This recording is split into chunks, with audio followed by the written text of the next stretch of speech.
Hello, today we'll be talking about one of the very important and challenging questions in our daily lives. It's about the issue that most people are completely blurred with. It's called UFO and aliens, also angels.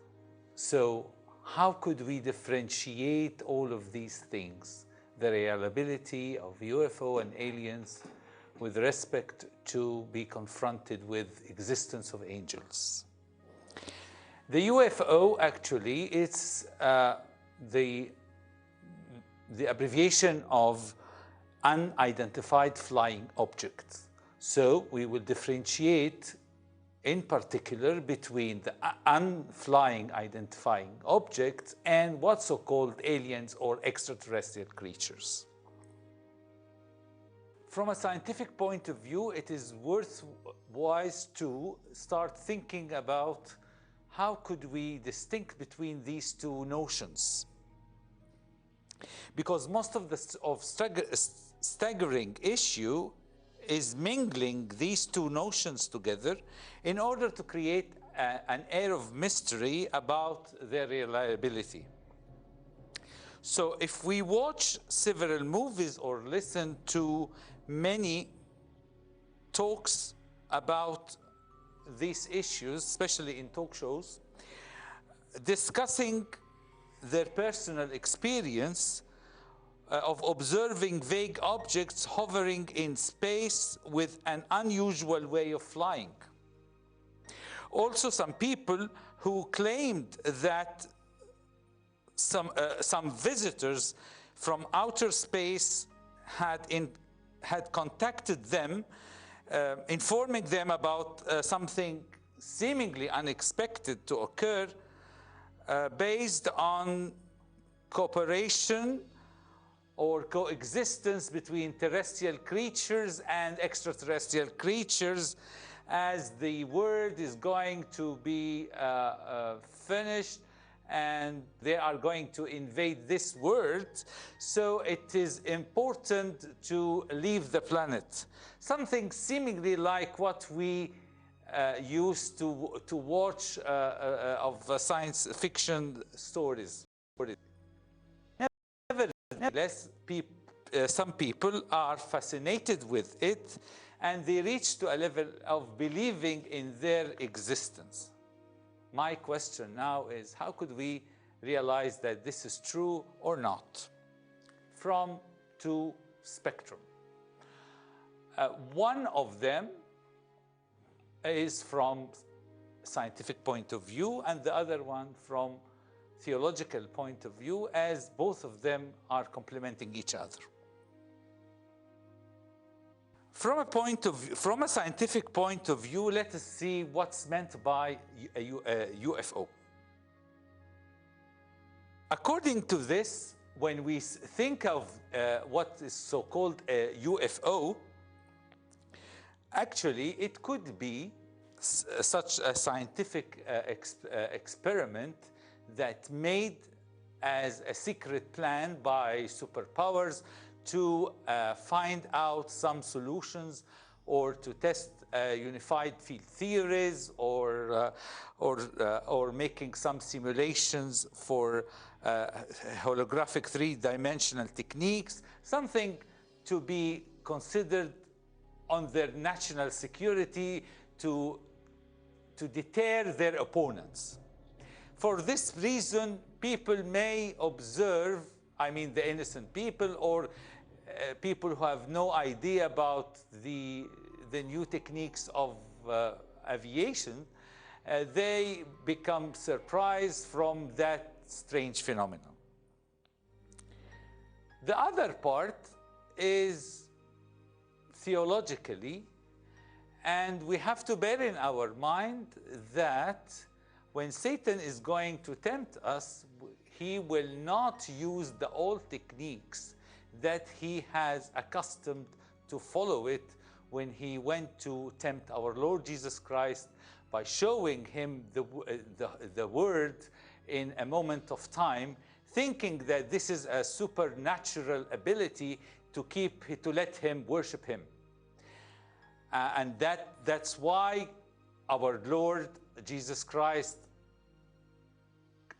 told him, go away, Satan, to the Lord you should only worship. Or also, you can see him in some scenes from the stories of our saints, those who appeared to them in the wilderness in different shapes, figures, in order to deter them or to keep them in sense of fearness, and that itself is no longer valid in our daily lives. Why? Because for the first thing, the temptation which was done for our Lord Jesus Christ, we can see the word now from our mobile or by applying a Google Earth. So as we know now by Google Earth, we can see everything in the word at the moment. So this kind of technique should be changed. The other way around, by showing some figures or issues like that, the three-dimensional holographic images with high techniques, you can have images as such. So such kind of illustration to people who know computer science very well, theories of higher dimensions, relativity, and quantum mechanics, all of these things will not let them accept such a naive, from their point of view, point of temptation. So the devil has to develop his techniques to match with our technology. In other words, he must be a step ahead of us from technology. One of the techniques is to focus on something very new that people are used to apply it nowadays, is exploration of space. And when we talk about exploration of space and spaceships that are going to visit some planets and make landing on them, so it is nice to drag people's attention that they could face some other creatures or some other civilizations that match with their needs, especially when I say match with their needs, to the people who are believing in theory of evolution and trying to feed the whole society and most of elite communities with this fake theory by enhancing new ideas. And one of the good ideas that should be enhanced in such a trend is applying what's so called the concept of forming aliens or extraterrestrial creatures as an extension of implementing theory of evolution. So as they claim that theory of evolution evolves here on Earth as an extension to get a super species or different type of species, higher in cognitive ideas than the humans, those aliens could be one of their lost prey. So I'm just telling you how could Satan prepare his plan for attacking us. Beware of his techniques. These things are also satanic actions. So no aliens in space. And we will show that this thing can arise from two perspectives. If we agree that there are some aliens in space, let us divide the space into two main regions. I mean, when I say the space, the whole universe, including galaxies, clusters, interstellar material, medium, or all of these things. The first part is the place where elementary particles are formed. How could we transform energy into mass? In other words, implementing theory of relativity by making that energy can generate mass, and then we need very sophisticated and large accelerators in the universe in order to produce such a small particle like a proton. So in order to increase its mass, you need to accelerate this elementary particle, this proton, along the whole solar system to gain more mass. And in that case, you need about 10 to the power 15 giga electron volt, a huge amount of energy that cannot be performed on Earth. So this huge accelerator that we think it is a divine made accelerator can only achieve to produce one small proton.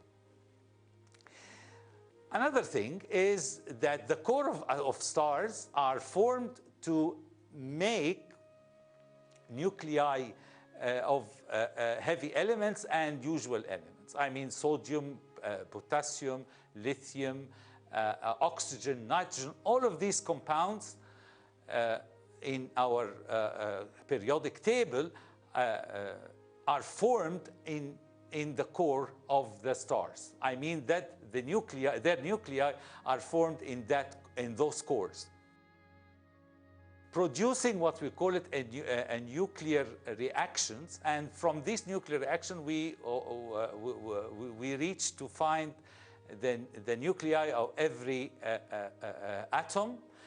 Then in the vast universe, these nuclei can interact with the electrons, the free electrons in the universe, to produce a stable atom, like any of the ones that we know it from chemistry.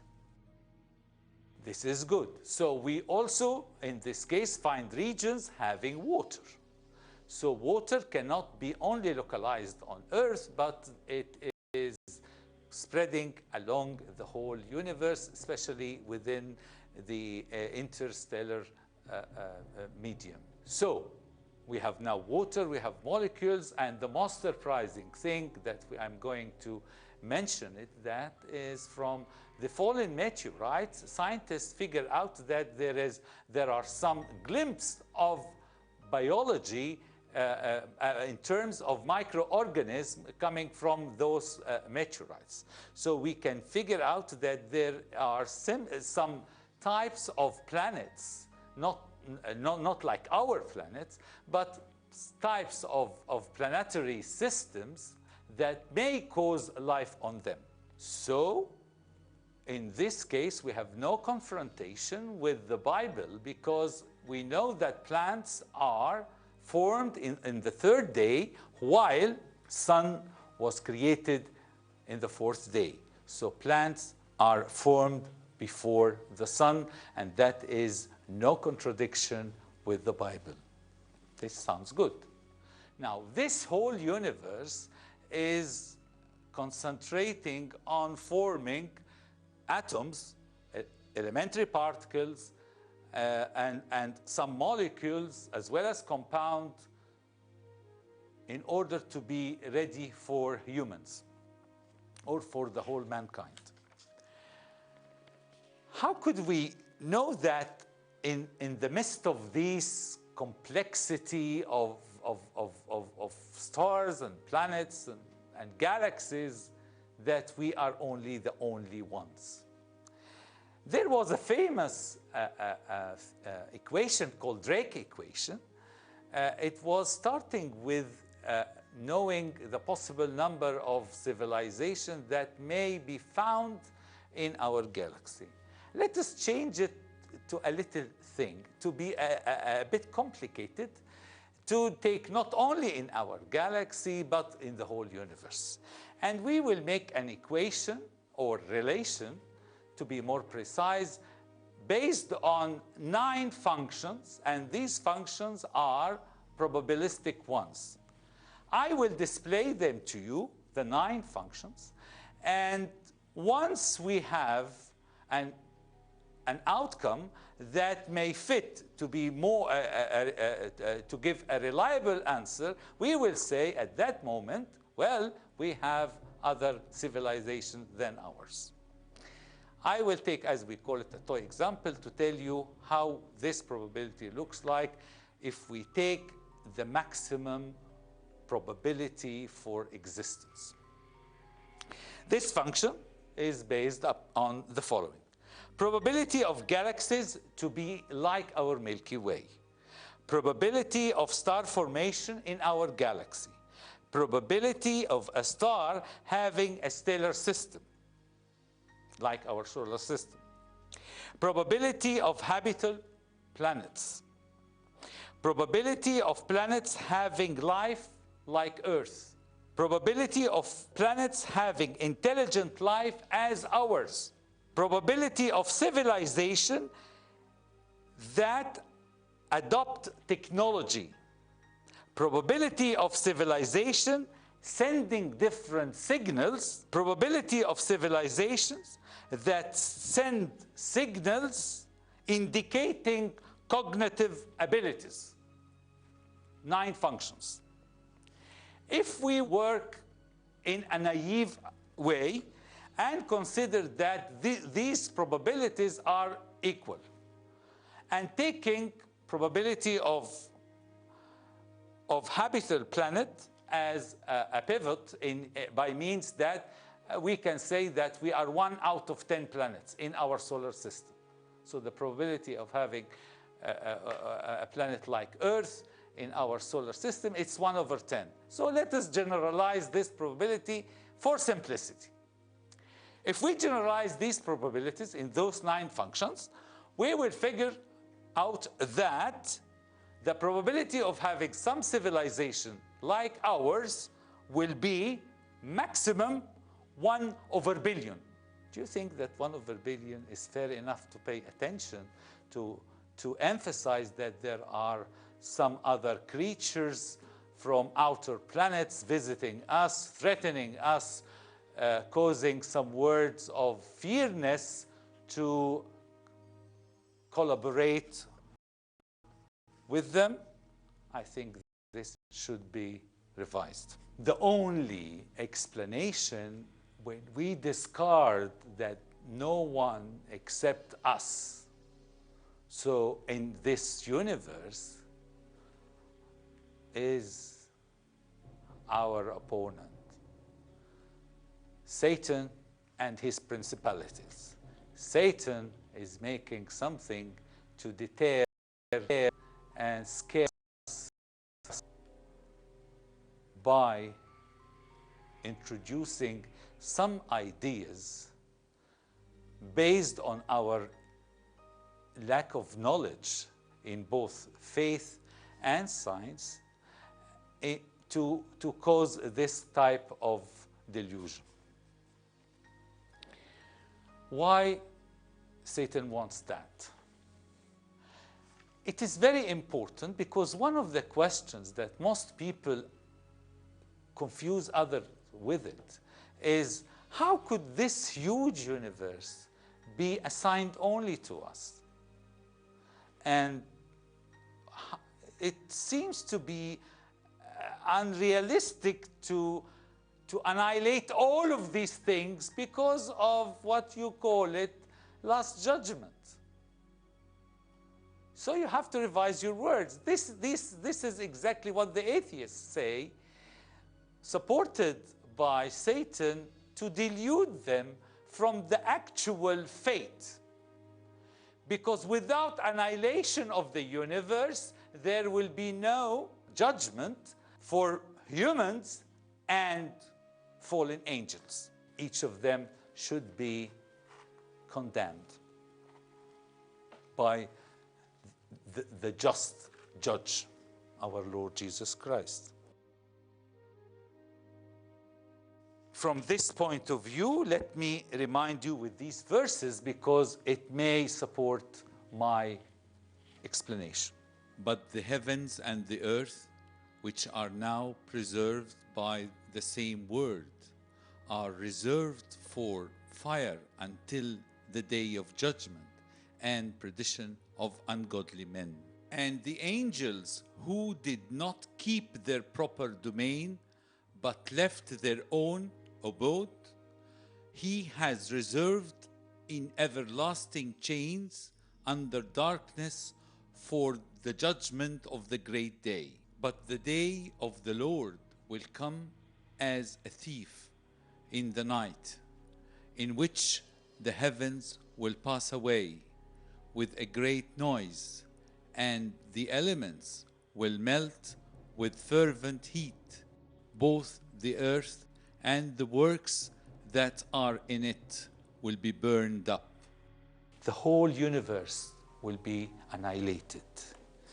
This is the problem, that Satan doesn't want us to know it.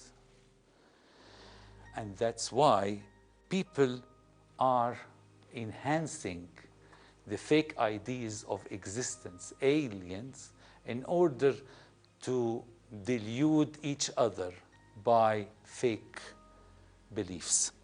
I mean here the types of believing in some satanic ideas.